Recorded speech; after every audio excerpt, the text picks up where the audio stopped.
Kan adik-adik salah satu mau berdoa dulu.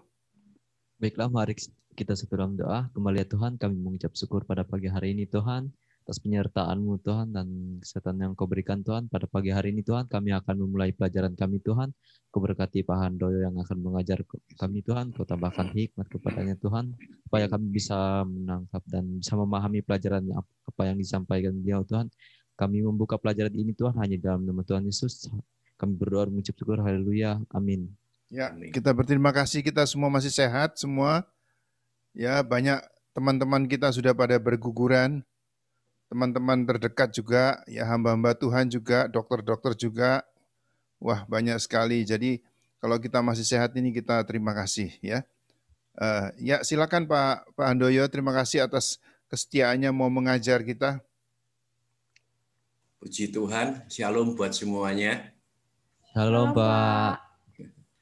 Sebenarnya saya tuh akan mengajar tentang tantangan panggilan, karena ini bagian daripada selama ini devotion saya atau perenungan-perenungan saya kira-kira sejak tahun 20-an lah ya. Itu banyak sekali saya merenungkan ini. Tapi mendengar tadi tentang diskusi tentang COVID, saya rasa saya akan menyampaikan sesuatu yang penting sekali buat kalian semua sebetulnya ini, ya. Karena ini banyak sekali yang tidak dimengerti dan akibatnya kebanyakan gawat sekali gitu loh, ya. Seperti ya, baik di Cirebon maupun di seluruh, khususnya DKI, Jakarta, Jawa, Bali itu ya. Banyak sekali peningkatan ya. Karena dasar daripada COVID ini sendiri belum dimengerti betul, sehingga orang jadi sedikit kacau. Belum lagi adalah orang-orang yang memang agak nggak suka lah, pokoknya pemerintah itu melakukan sesuatu kegiatan gitu ya. Mereka nggak suka gitu ya. Itu hal yang lain.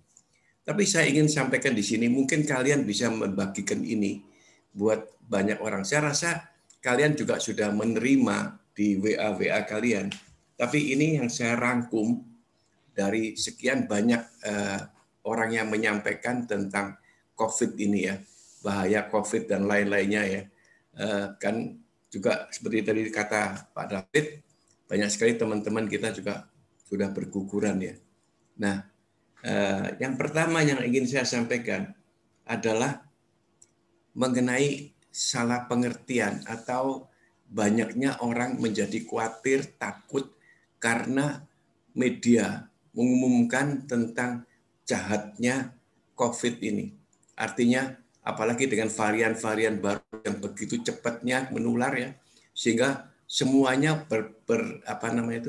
berpokok gitu ya, berfokus kepada bagaimana kita harus mengatasi COVID ini dari segi kalau kita terpapar. Nah, masalahnya itu jadi orang jadi ya obat-obatan jadi mahal, rumah sakit jadi penuh segala macam gitu ya. Nah, ingin saya sampaikan inilah ya. Nggak tahu ini sudah dimengerti oleh kalian. Kalian boleh catat aja, terserah. Tapi saya ingin sampaikan hal yang paling dasar yang disampaikan oleh seorang profesor dokter, namanya Profesor Dr. Ong Koswandi. Dia adalah dokternya dokter. Jadi dia konselor dokter sebetulnya, dari profesor dokter ini, karena dia memang mengajar spesialisasi mengenai khususnya saat ini mengenai COVID-19. Tapi seharusnya dia cuma konseling dengan para dokter aja. Tapi karena ganasnya dan begitu hebatnya COVID ini, akhirnya dia juga menerima telepon-telepon dari teman-teman, sahabat, begitu banyak orang, ya. Dan dia cuma kasih suatu pengertian dasarnya saja tentang COVID ini. Tapi akibatnya, saya membaca di situ akibatnya ada 300 orang tertolong ternyata. Dan artinya mereka sembuh gitu ya. Setelah itu baru profesor ini menyampaikan pengertian yang dasar sekali, yang sangat sederhana sebetulnya, tapi pengertian ini perlu diketahui oleh semua orang. Dan ini memang Pak David boleh ya saya sampaikan ini ya. Boleh, silakan, Pak. Iya.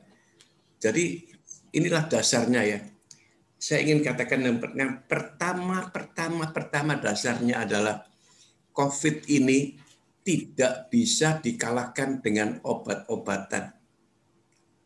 Kalau ini penting sekali ya.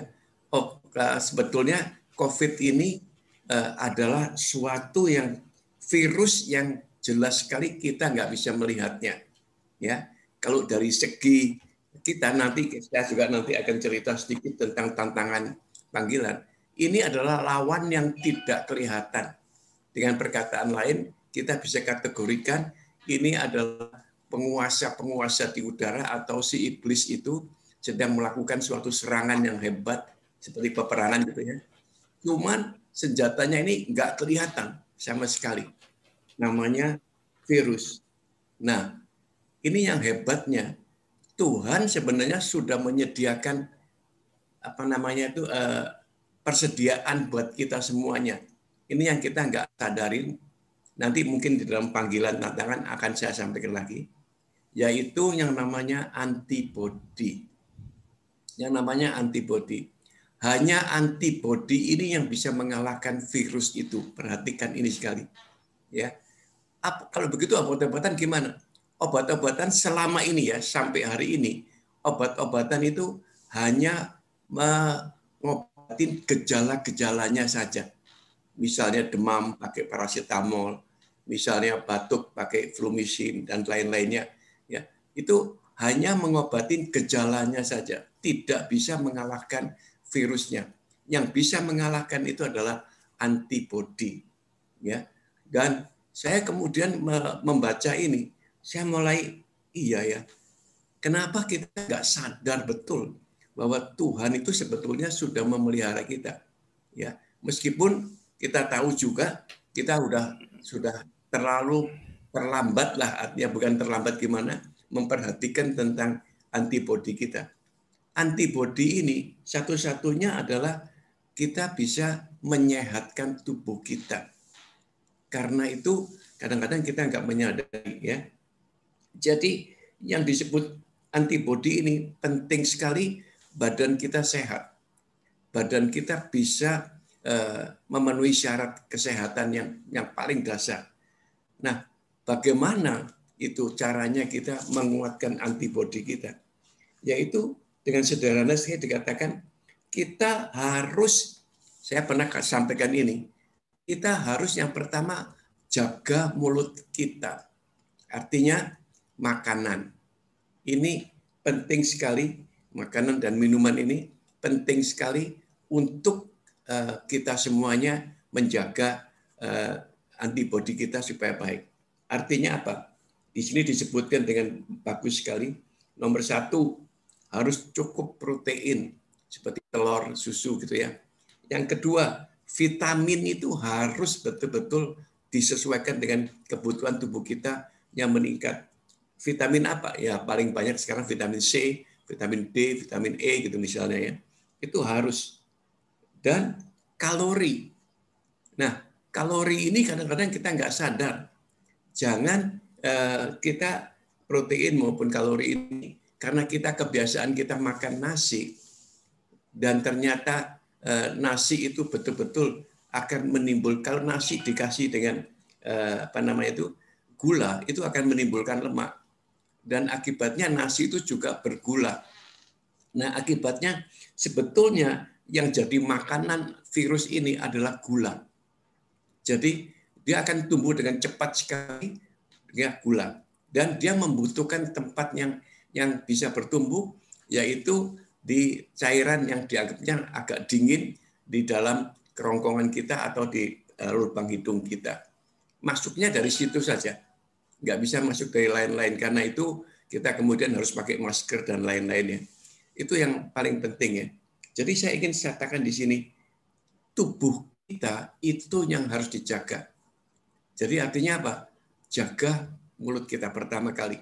Karena bukan cuma yang masuk, perkataan-perkataan kita, kalau kita katakan hal yang negatif, wah kita lemah, waduh menakutkan ya, wah mengerikan. Sama saja, itu juga akan mempengaruhi kondisi daripada tubuh kita, terutama mempengaruhi jiwa kita. Akibatnya antibodi kita juga nggak berkembang. Antibodi bisa berkembang selain dari makanan. Yang kedua, apa dikatakan? Yang kedua itu adalah istirahat yang cukup, dan ini yang repot. Kebanyakan orang yang sudah terpapar susah sekali istirahat. Kenapa? Karena mereka itu pertama nggak ada rasa di mulutnya atau di hidungnya. Akibatnya makan juga seenaknya atau nggak mau makan sama sekali. Tubuh akan menjadi tambah lemah. Dan kemudian nggak bisa tidur karena pernafasan kita kadang-kadang terganggu. Padahal hanya dengan istirahat, dengan tidur yang cukup, itu antibodi bisa bertumbuh dan berkembang dengan baik. Dan yang ketiga adalah apa? Olahraga dan berjemur. Ini yang mungkin kita, apalagi yang saya nggak tahu di Barat gimana ya, tapi di Indonesia ini orang sudah nggak suka berjemur sama sekali, dan juga olahraganya ya cuma orang-orang tertentu aja yang bisa fitness katanya begitu ya. Padahal olahraga di sini bukan cuma fitness, tapi yang paling penting itu adalah kita bisa membakar kalori kita dengan cara mungkin berjalan aja cukup dan berjemur cukup ya, tapi mesti ada aturannya gitulah. Jadi ini yang harus kita perhatikan. Nah, ada dua lagi yang mempengaruhi kita, yaitu yang ketiga atau yang keberapa tadi ya, itu adalah air minum. Air minum ini penting sekali, karena kalau enggak, maka cairan dalam tubuh kita itu akan terserap oleh kondisi itu, kita menjadi tambah lemah, tambah banyak sekali racun yang kemudian menjadi bertumbuh karena itu. Jadi minum air, itu air yang cukup sehat, bersih, ya itu paling sedikit kita harus minum ya 2 liter. Itu yang ini semua dikatakan oleh si dokter ini ya. Dia nggak mengatakan banyak, dan dia nggak cerita tentang ini obat, dia nggak mau, meskipun dia seorang profesor dokter ya. Itu dan yang terakhir ini yang penting sekali adalah vaksin. Tolong katanya. Vaksin ini penting sekali. Jangan terpengaruh oleh berita-berita. Wah, vaksin ini jelek. Saudara, apapun juga vaksin sekarang ini penting sekali. Apa yang bisa kita terima penting sekali. Karena nggak akan diberikan sesuatu yang membuat kita tambah rusak. Karena banyak sekali kemudian yang mengatakan, wah ini gara-gara vaksinnya kurang bagus gitu kan ya. Salah banget, itu dikatakan oleh dia salah. Karena vaksin ini memang tidak menjamin kita nggak terpapar. Nggak menjamin itu, apapun juga jenis vaksinnya. Tapi yang paling penting, vaksin ini kalau kita terpapar, kita akan ringan sekali. Dan ini dibuktikan oleh dia dengan 300 pasien yang telekonferensi dengan dia. Ternyata 300-300-nya sembuh. Ya, jadi dia bilang bukan soal ini, tapi yang penting harus vaksin. Kenapa?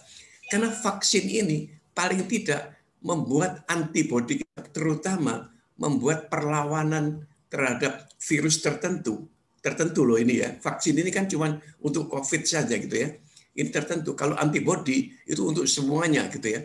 Tapi antibodi ini akan dirangsang oleh vaksin ini untuk menjurus melawan virus COVID ini.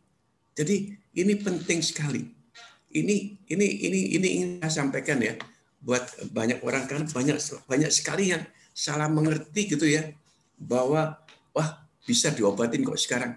Betul, tapi sampai hari ini obat itu belum dinyatakan 100%. Kita nggak tahu kapan, tapi mungkin 6 bulan lagi itu akan ada obatnya gitu ya, yang membuat replikasi dari virus itu terhambat. Kenapa replikasi? Yaitu cara berkembang biaknya itu replikasi daripada virus itu. Dan yang paling berat adalah karena varian-varian baru ini, itu ternyata replikasinya begitu cepat, itu adanya bahkan ada di paru-paru, karena itu berat sekali.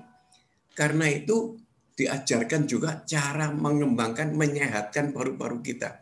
Ya saya nggak bisa menyampaikan di sini, tapi diajarkan semuanya bagaimana kita bisa menjaga paru-paru kita sehat. Karena diceritakan sebetulnya apa yang terjadi sampai orang meninggal karena waktu sudah ada di paru-paru. Nah, satu-satunya jalan adalah paru-paru mempunyai antibodi sendiri yang bisa melawan, karena sifat daripada virus ini kemudian membuat cairan atau membuat cairan yang ada di paru-paru itu menjadi lengket, menjadi kental. Dan kalau lengket, mau nggak mau paru-paru kita nggak bisa berkembang. Paru-paru kita nggak bisa berkembang. Dan karena nggak bisa berkembang, kita nggak bisa menghisap O2 dengan baik. Karena itu saturasi O2, oksigen itu perlu sekali. Jadi kalau tadi saya dengar ada orang yang karena ini dikasih pompa angin segala macam gitu ya, ya itu salah sih salah betul, tapi kepaksa ya seperti itulah ya. Tapi sebaiknya memang kondisi seperti itu paru-paru kita yang dikuatkan dulu.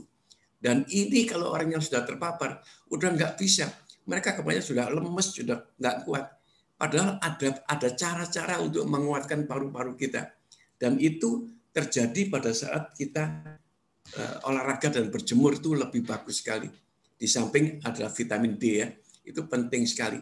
Jadi gimana kita bisa saya nggak bisa menyampaikan ini dengan detail gitu ya. Cuman saya ingin menyampaikan garis besar aja. Nanti kalian cari saja bagaimana kita bisa menyehatkan paru-paru kita.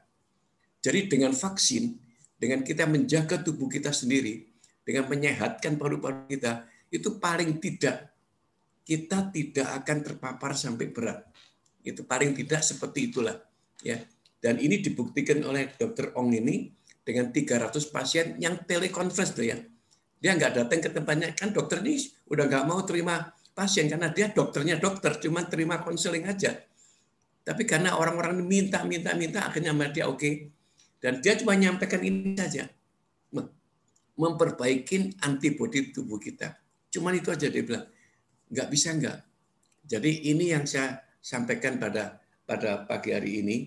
Dan pada waktu saya merenungkan ini, kira-kira mungkin beberapa waktu yang lalu, terutama waktu teman-teman baik kita terpapar dan lain-lain, bahkan sampai gugur. Ini saya kebetulan ingat tentang satu buku yang penting. Nah, ini mungkin Pak David bisa mencarikan buku ini. Judul bukunya adalah Daniel Plans. Daniel Plans, saya ulangin. Ya, itu ditulis oleh Rick Warren. Daniel Plans, ini buku sudah agak lama ditulisnya. Tapi ini penting sekali karena ini ditulis oleh Rick Warren pada saat dia habis membaptis ratusan orang. Kalau nggak salah 400 atau 500 orang dia membaptis. Habis itu dia teler. Terus dia pikir, loh, saya akan melakukan melayani Tuhan, kok bisa teler? Nah, di situ dia baru berkonsultasi dengan banyak-banyak dokter dan lain-lain. Akhirnya dia membaca kitab Daniel. Dia baru tahu kenapa Daniel itu bugar terus. Kenapa Daniel itu seperti itu, hebatnya itu Daniel itu seperti apa. Nah, Daniel Plans ini akhirnya menyimpulkan tentang 5 hal. Nah, ini mungkin kalian catat aja gitu ya. 5 hal penting yang harus kita jaga gitu ya. Yang pertama adalah faith, FF. Ini 5F. Faith, iman yang pertama. Yang kedua adalah artinya faith apa, Pak? Faith artinya iman. Iman. Ya. Ya. Supaya adik-adik catat ya.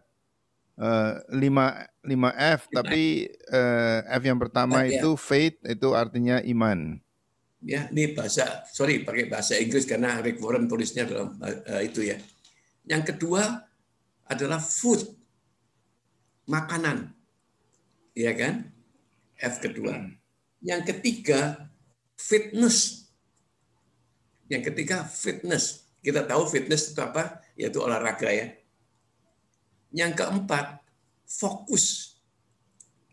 Fokus ini kepada siapa? Fokus khususnya dia cerita kepada pemeliharaan Tuhan, kebaikan-kebaikan Tuhan, firman Tuhan khususnya. Dan yang kelima, ini yang kadang-kadang kita nggak nyangka, adalah friends, teman. Friends, teman. Kenapa begitu? Nah, saya tidak menguraikan tentang ini, tapi saya betul-betul setelah membaca ini, nanti saya uraikan sedikit ya di sana ya. saya menemukan betul juga di dalam bahasa Jawa ada juga ternyata yang seperti itu. Ya. Jadi saya ingin ingatkan ya, 5F ini tolong betul-betul dipegang ya, supaya kita bisa memberikan badan kita lebih bugar dan bugar kembali. Ya.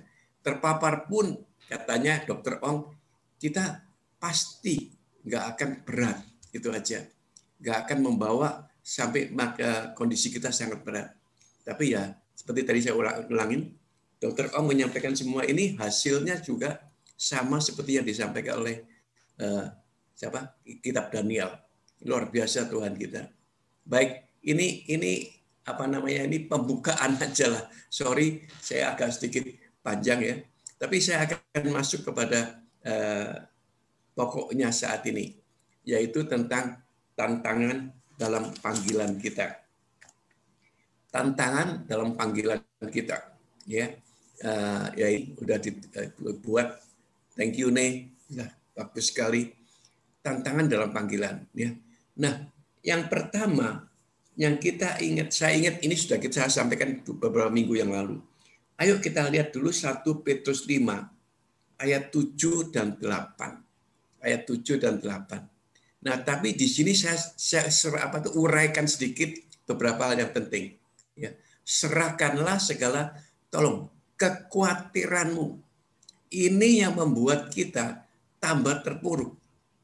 Karena ya, saya nggak membahas ini tadi ya, tapi Dokter Om menceritakan bahwa kekhawatiran, stres, ketakutan, bimbang dan lain-lain itu membuat antibodi kita melorot. Bukan cuma nggak bisa berkembang, antibodi kita itu tiba-tiba melorot, dikatakan seperti itu oleh dia. Sederhana sekali dah. Karena itu Petrus ini mengalami hal yang luar biasa. Dia katakan, serahkanlah segala kekhawatiranmu kepadanya, sebab dia yang memelihara kamu, yang memelihara kita itu Tuhan. Ingatlah, kalau kita sampai hari ini seperti Pak David mengatakan, kita mesti mengucap syukur betul-betul bahwa kita itu dipelihara oleh Dia. Cuman kadang-kadang kita merasa dipelihara oleh Dia, kita nggak peduli segala macam. Kita nggak memelihara diri kita sendiri, artinya kita sendiri akhirnya kewalahan. Kenapa? Karena kita nggak sadar bahwa diri kita ini perlu dipelihara dengan baik. Ya, itu yang disampaikan oleh Daniel. Ya kan? Jadi itu yang pertama yang penting sekali saya sampaikan. Yang kedua, dikatakan ayat 8, sadarlah dan berjaga-jagalah.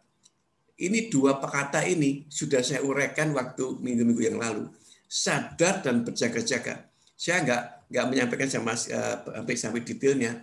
Tapi kata berjaga-jaga di sini termasuk yang tadi saya ucapkan dalam pembukaan, di mana Dokter Ong itu menyampaikan sesuatu yang penting sekali. Kita bisa berjaga-jaga terhadap COVID ini kalau kita mengerti COVID ini. Dan kita bisa berjaga-jaga. Misalnya tadi saya katakan, makanan kita sama dengan Daniel. Makanan kita, hati kita, terutama juga dikatakan dengan dia, hati-hati, gitu ya. Kita harus menjaga semua itu. Kenapa? Karena lawan kamu itu si iblis. Lawan kamu itu tidak kelihatan. Kita ini sekarang lagi perang. Karena itu ini perang luar biasa. Bahkan perang dunia pertama, perang dunia kedua, dengan saat ini, itu nggak ada artinya kalau kita bandingkan. Karena kita seluruh dunia sekarang perang. Hampir seluruh dunia sedang perang. Dan lawannya nggak kelihatan. Ini yang repot. Yaitu si iblis. Tapi Petrus sudah menguraikan. Berjalan berkeliling sama seperti singa yang mengaum-ngaum dan mencari orang yang dapat ditelannya. Nah, di sini kita melihat kenapa Daniel nggak ditelan oleh singa. Perhatikan, ini kata-kata yang sederhana sekali ya. Tapi kenapa Petrus bisa menguraikan seperti itu? Daniel kenapa? Padahal dia di tengah-tengah singa kelaparan. Nggak ada satupun yang menyentuh dia. Kenapa? Karena saya tahu ada sesuatu yang luar biasa di dalam diri Daniel. Dan itu membuat singa pun nggak mau dekat. Jadi seperti itulah sebetulnya yang diuraikan tadi oleh Dokter Ong tadi. Kalau kita bisa memelihara diri kita sesuai dengan apa yang diungkapkan oleh Dokter Ong tadi, kita paling tidak, kita betul-betul berjaga-jaga.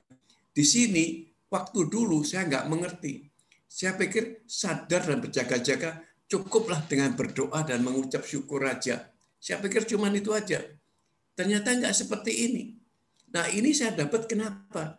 Karena saya kemudian mempelajari Petrus. Mungkin kalian juga bisa mempelajari Petrus, baru saja diketemukan secara arkeolog gitu ya, di Kapernaum gitu ya.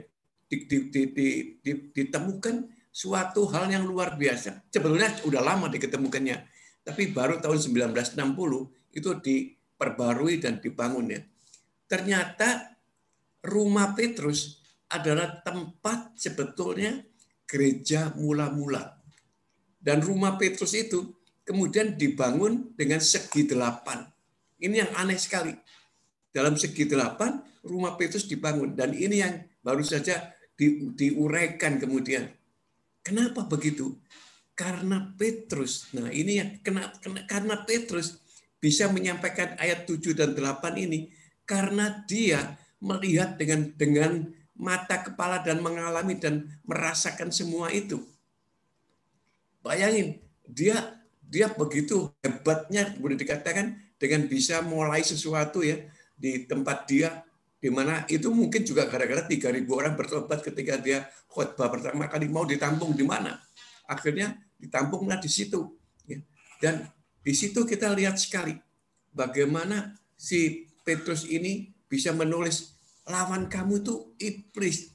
Dia tahu bahwa yang akan mengancam dia bukan orang-orang yang kelihatan, tapi ada orang-orang yang nggak suka orang-orang ini yang dipakai oleh si iblis.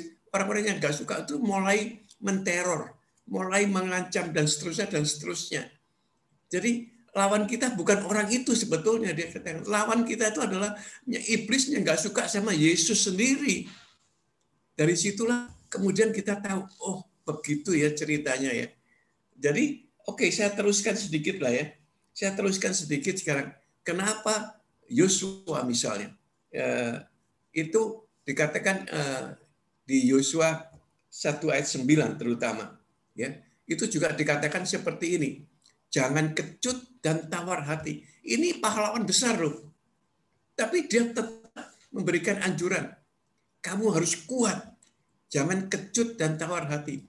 Bukankah sekarang ini ketika kita mendengar tentang COVID ini, perkembangannya, teman-teman berguguran, kemudian kita menjadi terus terang aja, kalau nggak tawar hati kita, yaitu bertanya, Tuhan ada nggak sih sebenarnya? Kenapa kok saya seperti ini?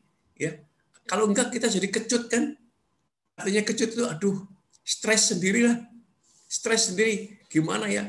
Sudah lockdown, nggak boleh kemana-mana gitu ya, nggak bisa ketemu teman atau wah susah. Apalagi kalau ekonomi juga terganggu. Waduh, gimana kita makan ini dan lain-lainnya. Kita menjadi kecut dan kita menjadi tawar hati.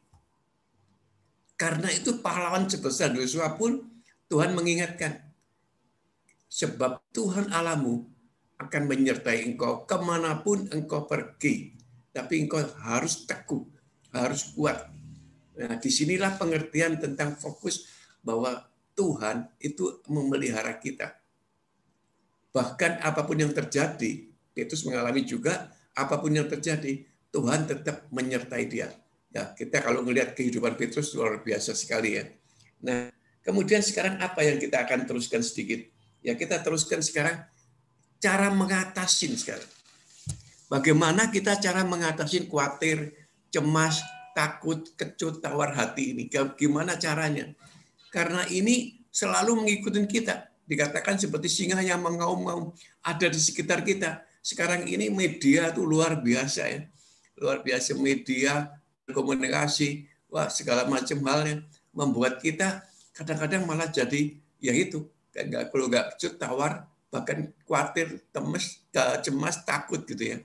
Yang pertama adalah sadarlah Tuhan yang memelihara kita. Sudah saya sampaikan di atas tadi. Ya. Kemudian yang kedua, ingatlah bahwa Tuhan yang menyertai kita.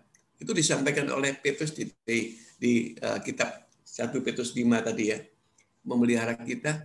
Dan kemudian di Yosua dikatakan Tuhan yang menyertai kamu. Dan kemudian yang ketiga tadi saya sudah sampaikan, ingat dan ucapkan selalu kebaikan-kebaikan Tuhan. Ini yang saya harus alami sehari demi sehari. Tuhan itu luar biasa loh. Ya, Pak David sudah menyampaikan kita harus mengucap syukur loh. Kalau kita hari ini seperti ini, tapi bukan cuma mengucap syukur, ingat kebaikan-kebaikan Dia selama ini. Kok bisa ya Tuhan pelihara kita? Kok bisa ya seperti saat ini saya mengajar kepada kalian. Nggak ada yang terpikir, nggak ada yang sebenarnya masuk dalam pikiran saya gitu, nggak ada. Jadi waktu Pak David nawarin saya, dulu pernah Pak David nawarin, tapi saat itu kondisi saya juga lagi belajar banyak gitu ya. Saya pikir mengajar apa sih?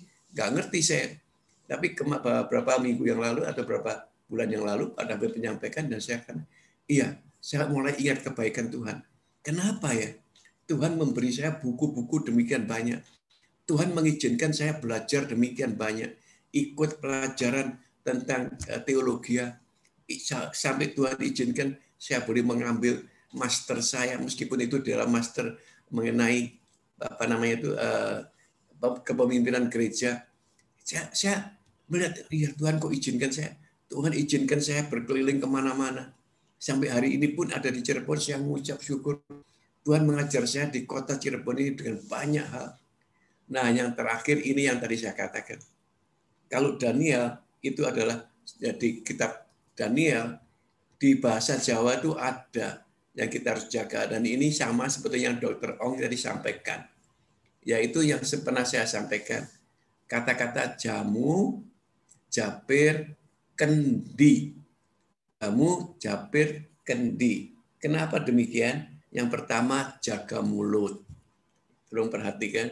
Yang kedua, jaga hati dan pikiranmu. Dan yang ketiga, kendalikan dirimu. Ini yang membuat kita yang ketiga ini sering kita terperosok. Kenapa? Waktu kita emosi, waktu kita marah, ingat, kalau khawatir, takut, kecut gitu ya, itu antibodi kita melorot. Tapi kalau kita marah, itu bahkan kita bisa kehilangan antibodi, dikatakan seperti itu. Juga bukan cuma melorot aja. Kalau kita marah, emosi, itu katanya antibodi kita tiba-tiba menciut aja. Nah, ini yang diketemukan oleh Dr. Ong tadi ya. Jadi cuman saya nggak sampaikan di sini detailnya karena ini sudah psikologi sebetulnya ya. Tapi ini betul. Karena itu kata 3 ini penting sekali. Jaga mulut kita, jaga hati dan pikiran kita, kendalikan dirimu. Ini semuanya ada di dalam 5 hal yang tadi sudah disampaikan oleh Daniel dalam Daniel Plan maupun juga oleh Dr. Ong sendiri. Ini penting sekali. Jadi gimana sekarang kita? Gimana kita sekarang kalau kita, apa yang kita bisa lakukan? Kalau kita sudah lakukan ini, kita menjaga ini, kita ini, kemudian apa aktivitas atau apa motivasi kita, apa aktivitas kita lah untuk melawan iblis ini. Nah, itu kita lihat sebentar di Efesus 6. Ya. Gimana kita bisa melawan? Kan dikatakan lawanlah si iblis itu ya. Nah, gimana kita bisa melawan itu? Efesus 6 ayat 10 sampai 12 itu jelas sekali mengatakan lawan kita itu iblis ya. Saya nggak buka di sini ya. Nanti Anda buka sendiri. Dan Efesus 6 13 sampai 18 itu adalah senjata yang diberikan kepada kita oleh Allah sendiri, oleh Tuhan kita. Kita bukan pakai senjata nuklir, kita nggak pakai senjata-senjata yang luar biasa yang dikembangkan oleh baik itu negara-negara besar. Kita pakainya justru cuman hal ini, yaitu ada 7 hal yang menurut saya penting sekali. Ini adalah senjata kita. Ya, kalian buka sendiri Efesus 6 ayat 10 sampai 12. Itu singkat cerita, itu ceritanya adalah sama, bahwa lawan kita adalah si penguasa di udara, yaitu si iblis itu. Ya, nggak kelihatan, gitu ya. Kemudian yang kedua Efesus 6 ayat 13 sampai 18. Nah, di dalam panggilan kita sebagai apapun juga, mungkin kalian terpanggil sebagai hamba Tuhan, kalian terpanggil nanti sebagai penginjil, kalian terpanggil mungkin sebagai pendeta, bahkan mungkin kalian terpanggil sebagai pengusaha, kalian terpanggil sebagai politician, apapun juga dokter dan lain-lain. Setiap panggilan kita itu ada yang melawan kita selalu, atau tantangan buat kita. Kita harus lalui tantangan itu. Apapun juga kita akui bahwa tantangan ini adalah sebenarnya iblis nggak suka, dan iblis coba menghalangi kita. Karena iblis paling nggak suka atas panggilan-panggilan Tuhan buat kita semuanya. Ya, karena itu pakailah seluruh perlengkapan senjata Allah. Apa itu? Nah, ini yang saya uraikan sekarang. Yang pertama, dikatakan ikat pinggang kita.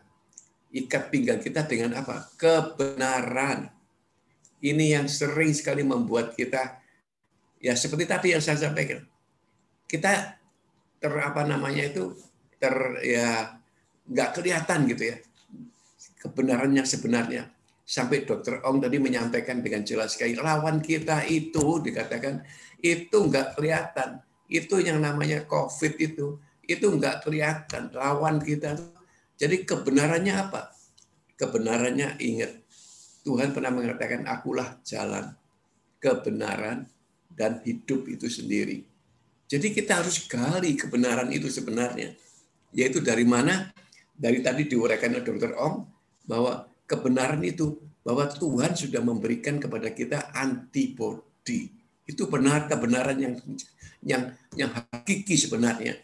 Tuhan memelihara, Tuhan menyertai kita, bahkan di dalam perjamuan kudus, Tuhan ingin bersama-sama dengan kita. Dia menyerahkan tubuh dan darahnya sendiri untuk menjadi satu dengan kita. Bayangin aja. Itulah kebenaran itu.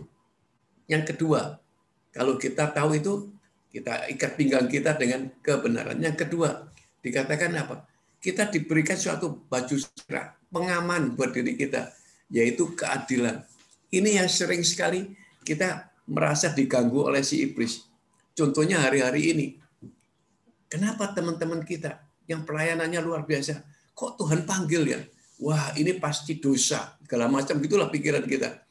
Kemudian kita nggak tahu bahwa keadilan Tuhan itu adalah hak mutlak. Kita nggak boleh menghakimi, bahkan dikatakan seperti itu kan. Hak mutlak, hak prerogatif daripada Tuhan itu sendiri. Bayangin aja. Jadi kita harus tahu. Ini nggak tahu kenapa ini tiba-tiba AVG saya keluar begini ya. Tapi saya teruskan, kalau kalian nggak terganggu ya, saya akan teruskan aja ya. Teruskan, dikatakan seperti ini. Itu yang keadilan. Sering belajar lah, makanya dengan kebaikan-kebaikan Tuhan setiap saat kita renungkan, maka kita bisa belajar sebetulnya yang terpenting buat kita. Yaitu apa? Yaitu bahwa Tuhan memegang hak prerogatif Tuhan yang Tuhan lah. Dikatakan tadi dikatakan di ayat berapa tadi? 1 Petrus 5 ayat 8 bahwa dia adalah Tuhan. Ayat 7 sorry. Dialah yang memelihara kita. Itu ada di situ, keadilan itu kita belajar daripada apa yang Tuhan berikan kepada kita. Kemudian kita diberi kaki dan diberi ya katanya kasut lah gitu ya. Tapi kenapa? Kenapa Tuhan mengatakan kepada Petrus dan teman-temannya, aku jadikan engkau penjala manusia. Kenapa Matius 28 mengatakan dengan jelas sekali, pergi jadikan semua bangsa muridku. Artinya cuma satu, beritakanlah kabar baik. Beritakanlah bahwa Yesus adalah Tuhan. Beritakanlah bahwa keselamatan hanya ada dalam diri Dia. Bahwa pertobatan itu penting dan Tuhan sangat mengasihi kita. Ini hal yang sederhana dan yang penting, yang sehari-hari seharusnya kita hadapi. Tapi kita nggak sadar kan. Kemudian kita juga dikasih suatu perisai. Artinya ya kalau perang itu ya, kalau ingat zaman dulu perang itu mesti ada perisainya dan lain-lain ya. Itu artinya apa? Iman. Ini pun kita nggak sadar.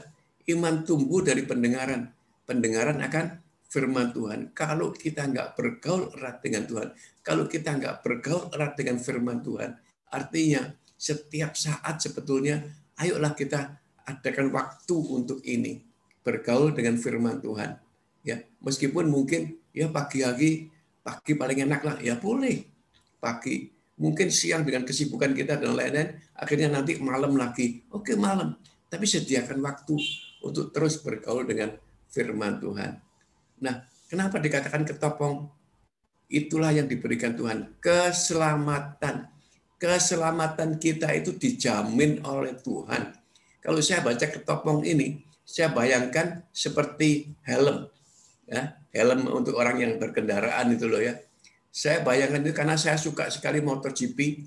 Saya melihat sekali bagaimana seorang pembalap helmnya aja. Helmnya itu sebenarnya harganya sama dengan motor kita, helmnya doang. Tapi kalau pada waktu itu dia nggak pakai dengan benar, akhirnya pada waktu MotoGP kecelakaan dia meninggal juga. Karena dia nggak pakai, nggak sadar bahwa itu penting sekali. Keselamatan ini diberikan cuma-cuma. Cuman kita harus mengerjakannya. Masalahnya itu, memang keselamatan cuma-cuma. Memang kita nggak bayar apa-apa sebetulnya untuk mendapatkan ini. Cuman kita harus menyadari bahwa keselamatan ini harus kita pakai terus, harus kita sadar ya bahwa kita sudah diselamatkan oleh Tuhan kita. Ya, jangan terpengaruh dengan segala macam bentuk mungkin cerita-cerita, mungkin penyesatan-penyesatan iblis dan lain-lain. Kemudian apa? Kita juga dikasih pedang. Seakan-akan kalau perang itu ada loh kita pedangnya, yaitu firman Allah. Karena itu, setiap kali kita menghadapi kuasa-kuasa yang kita nggak lihat, ya misalnya orang-orang yang apa namanya ini kemasukan setan, misalnya seperti itu ya, katakan ya, pakai firman Tuhan, pakai. Nah kalau kita nggak menguasai firman Tuhan, ya sama aja kita dibohongin di situ, ya. Karena itu firman Tuhan ini penting. Dan yang terakhir yang saya ambil yaitu berdoa. Jadi ada 7 sebetulnya perlengkapan yang Tuhan berikan kepada kita untuk kita bisa melawan iblis. Berdoalah setiap saat. Artinya setiap saat itu terus bukan sehari-hari berdoa tok gitu ya. Enggak lah. Artinya berdoa di mana saat-saat kita merasa penting sekali, berdoalah dan mengucap syukur. Itu ada di 1 Tesalonika 5 ayat 16-17 ya. Di Filipi 4 juga ada ya. Itu semuanya jelas sekali dikatakan bahwa kita perlu berdoa dan bersukacita dengan mengucap syukur. Nah, tadi sudah disampaikan di awal oleh Pak David kan, bagaimana kita harus melakukan hal ini semuanya. Ya, ini yang bisa saya sampaikan. Kalau ada pertanyaan, silakan. Memang pagi hari ini saya cuma menyampaikan lebih singkat aja gitu ya, karena saya lagi memikirkan dengan Pak David, saya baru membaca tentang silabus kalian. Saya tuh cuma ingin tanya, karena kan saya cuma 1 jam dalam seminggu ya, jadi saya cuma bisa memberikan apa gitu loh, yang kalian perlukan sekali. Jadi tolong mungkin ini melalui Pak David, saya dikasih gambaran lah. Sebetulnya yang diperlukan kalian itu apa sebetulnya supaya meskipun cuma 1 jam, saya bisa memberikan yang terbaik buat kalian. Ya. Jadi untuk bulan depan saya masih belum tahu. Saya ingin mendengar dulu dari kalian, baru nanti saya rangkumkan, kemudian saya akan sampaikan kepada David. Kira-kira kalau ini gimana gitu ya. Cuma 1 jam dalam 1 minggu. Kalau ini memang saya senang sekali. Karena ini membuat saya juga terangsang untuk belajar terus. Saya rasa ini saja. Kalau ada pertanyaan, silahkan. Saya nggak terlalu panjang. Oke, Pak David. Ya, silakan. Ada adik-adik yang mau bertanya, silakan.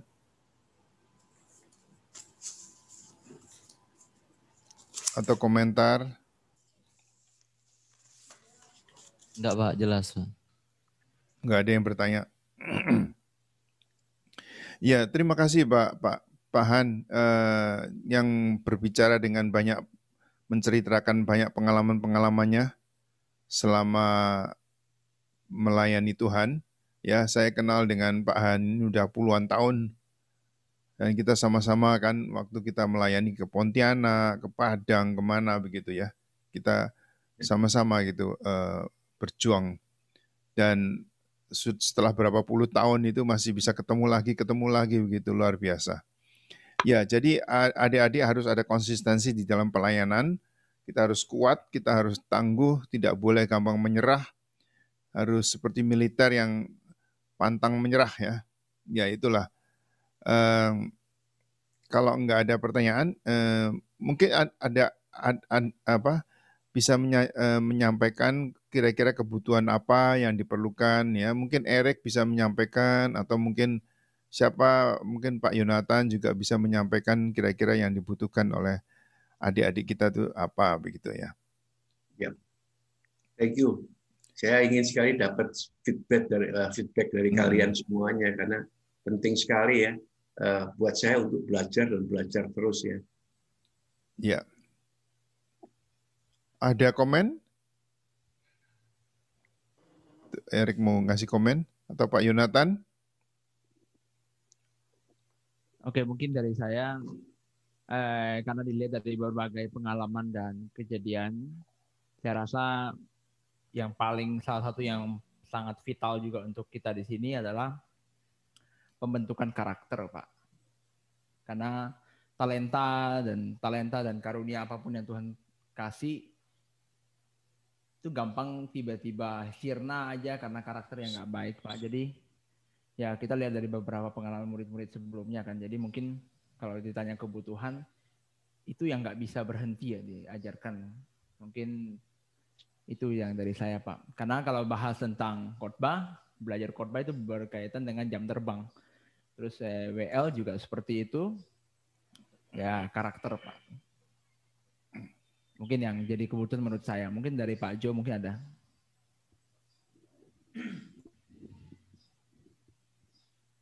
Atau Pak David juga boleh tambahkan karena Pak David bisa itu juga. Ya memang yang kita mau timba dari para senior-senior kita ini adalah pengalamannya yang nggak bisa diajarkan begitu aja, nggak bisa diambil dari sekolah Alkitab, tidak bisa diambil begitu saja, tapi pengalaman-pengalaman yang dimana benar-benar pengalaman real bersama dengan Tuhan, pergumulan kita ya dengan sangat sangat terbuka dan jujur ya menceritakan pengalaman-pengalamannya itu luar biasa sih. Itu jadi itu tidak bisa didapatkan dari nah memang kalau saya lihat ya pelajaran di dalam Alkitab itu di dalam pendidikan Alkitab itu ada yang seperti itu, seperti kayak Yosua. Yosua itu kan seperti kacungnya Musa kan. Ya, jadi disuruh-suruh, diapain begitu. Jadi ada pelajaran-pelajaran yang diajarkan oleh Musa, tapi juga ada banyak hal-hal yang tidak tersirat tapi ditangkap. Nah, itu yang kita tuh mau tangkap juga dari pembicara-pembicara yang senior ini adalah pengalaman-pengalamannya itu. Itu yang tidak bisa diajarkan di sekolah Alkitab. Jadi pengalaman-pengalaman Musa itu bagaimana gitu. Sehingga pada waktu Joshua itu pertama kali memimpin harus menyeberangi sungai Yordan, itu kan dia bingung dia. Dulu Musa menyeberangi laut itu ya, laut merah, laut Kalsom itu. Red Sea sebetulnya, Red Sea. Tapi sekarang dia nggak ada yang bisa diandalkan lagi, saya harus memimpin umat Israel itu menyeberang di sungai Yordan itu. Jadi itu yang pada saat itulah hal-hal yang diberikan oleh Musa. Musa sudah mati waktu itu. Oleh Musa itulah yang akhirnya dipakai dan dia hanya bisa bergantung kepada Tuhan. Saya yakin pada malam hari itu sebelum dia menyeberangi sungai Yordan itu kan dia minta waktu untuk mau mencari gimana cara menyeberangnya ini. 3 juta orang tuh mau tenggelam bisa mati gitu. Tapi dengan yaitu setelah bergumul itu dia mendapatkan Tuhannya. Jadi seperti tadi itu imannya dibangunkan dan akhirnya bisa menyeberang. Nah, ini Anda semua juga begitu. Selama Anda belajar ini, mungkin Anda belajar mencatat itu, tapi pada satu saat Anda ada di garis depan, Anda sudah tidak bisa lagi minta tolong Kak Erik, tidak bisa lagi minta tolong Pak Yonatan, tidak bisa minta tolong saya, siapa. Anda harus berjalan sendiri. Nah, pada saat itu Anda akan dihadapkan seperti Joshua yang harus menyeberangi sungai Yordan yang waktu itu airnya cukup deras gitu. Ya. Saya rasa ya begitulah. Coba kita renungkan, pelajaran ini sungguh sangat serius. Ada bukan hanya pelajarannya mengisi otak, tapi juga mengisi hati kita dan iman kita. Yuk kita tutup dalam doa. Terima kasih Ya, Pak Han. sebelumnya thank you buat Erik yang sudah menyampaikan soal karakter ya. Memang itu paling repot dan paling susah, tapi saya pikir memang itu yang diperlukan kita semuanya. Ya, bahkan saya pun sampai hari ini juga harus belajar dan bergumul banyak hal. Bagaimana Tuhan merubah karakter demi karakter, bukan saya aja, seseorang.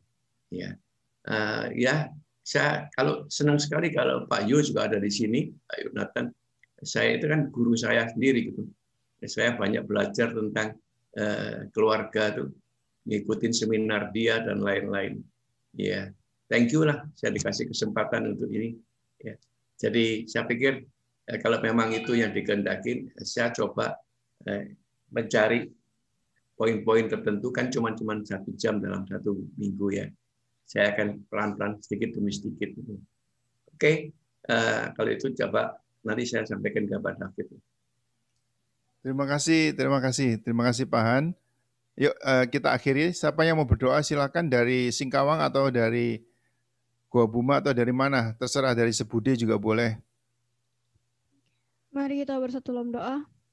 Tuhan Yesus, terima kasih Tuhan untuk penyertaan-Mu sepanjang pembelajaran hari ini ya Tuhan. Bila setiap pelajaran yang telah disampaikan